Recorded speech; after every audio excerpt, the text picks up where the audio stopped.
Thank you, Madam Chair. Excellencies, distinguished guests, allow me, on behalf of the government of Mozambique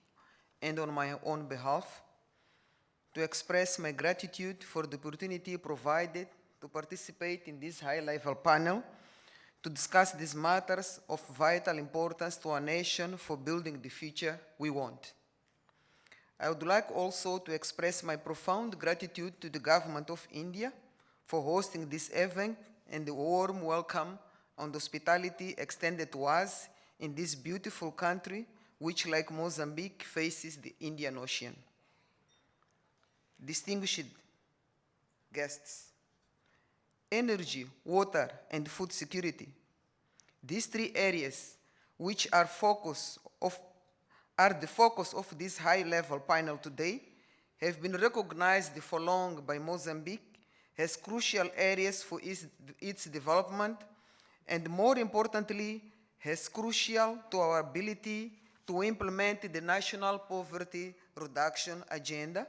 and to ensure that Mozambique grows sustainably and equitably.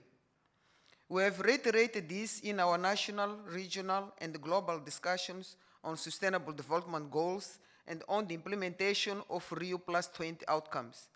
The government of Mozambique has developed continued targeted efforts, approved a number of policies, plans, and programs in the areas of energy, water, food security, and nutrition,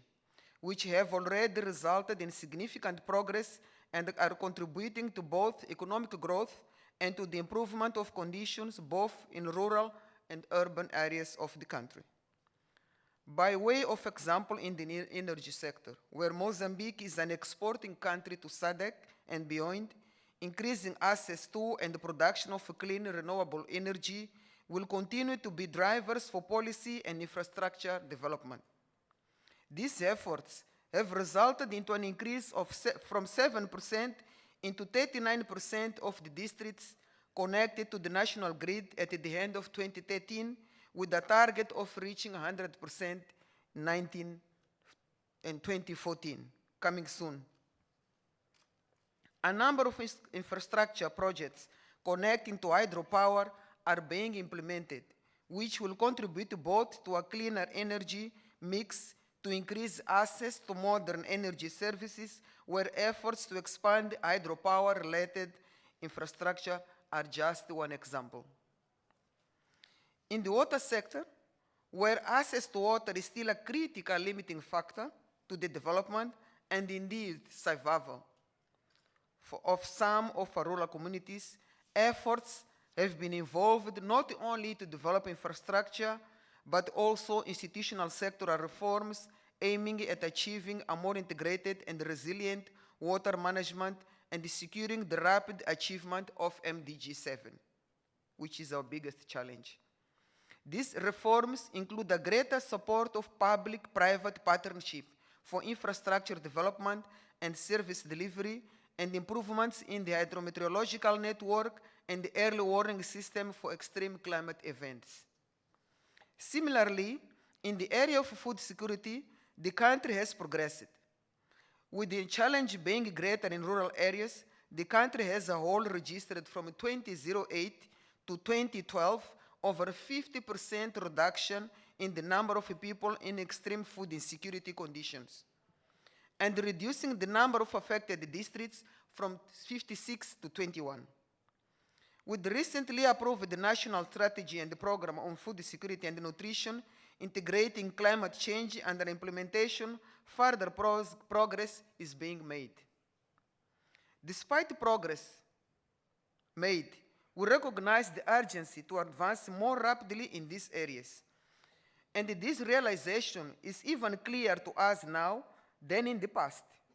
with the growing continued evidence that Mozambique is one of the most vulnerable countries of impacts of climate change,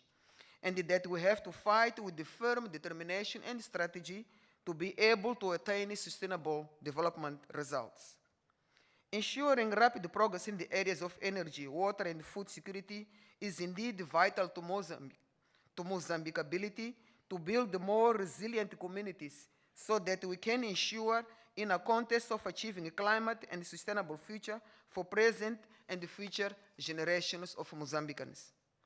The urgency of tackling well these areas has made us come together to act more strategically, setting overall national guidance for the current and the future development of our country. Underlining that Mozambique has always embraced the sustainable development principles and has actively participated in international discussion on sustainable development, it is in this particular issue that our recent strategic efforts that I would like to share with the panel.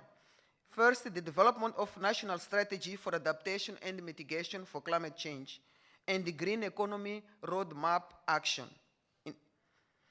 These documents have allowed us to tackle the three areas where we are discussing today in an integrated manner, so that our aspiration of a sustainable and equitable future can be better, more efficiently, more rapidly, and more inclusively achieved. In 2012, Mozambique approved both its national climate change strategy and launched at Rio 20+20 the roadmap for transition to green economy. Later, in 2013, the Green Economy Action Plan was approved by the government. The Mozambique Climate Change Strategy now sets the guidelines for action to build resilience and reduce climate risk in communities in the national economy while promoting low carbon development and the green economy through their integration into the country's national, sectoral, and local planning process. At present, a number of efforts are underway nationwide to implement the strategy and to consolidate its implementation mechanisms. As part of the strategy's action plan, we are now taking a new challenge, the formulation of local plan adaptation planning, where communities' vulnerability and adaptive capacity is assessed to help identifying adaptation and low carbon development measures, which will then be integrated in local planning and budgeting processes. The areas of energy, water, and food security are at the heart of the work now taking place. The participatory way in which these strategic and guiding documents were developed have provided an opportunity for sectors such as energy, water, agriculture, health, and others to look at their existing policies and programs and where needed to reorient or scale up, in some cases develop new policies to promote the development of their sectors in an integrated and sustainable way. Counting on the countless representatives from government, civil society, private sector, and academians who have contributed to the development of this strategy guidance, the government of Mozambique is continuing to engage these platforms in the discussion of sustainable development goals, where we see a promising and developing future,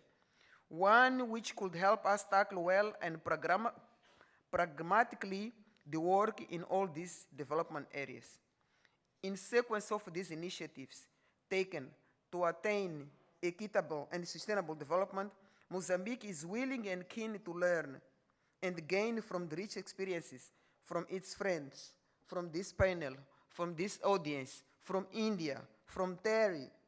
It hopes that in the near future, it will get immense help from other countries through exchange of experiences under bilateral cooperation for achieving its objectives. Excellencies, before I conclude my intervention, allow me to reiterate my gratitude for allowing Mozambique to participate in this panel and share with you some of our initiatives that are aiming to a brighter and more equitable and sustainable future for all of us. Thank you very much.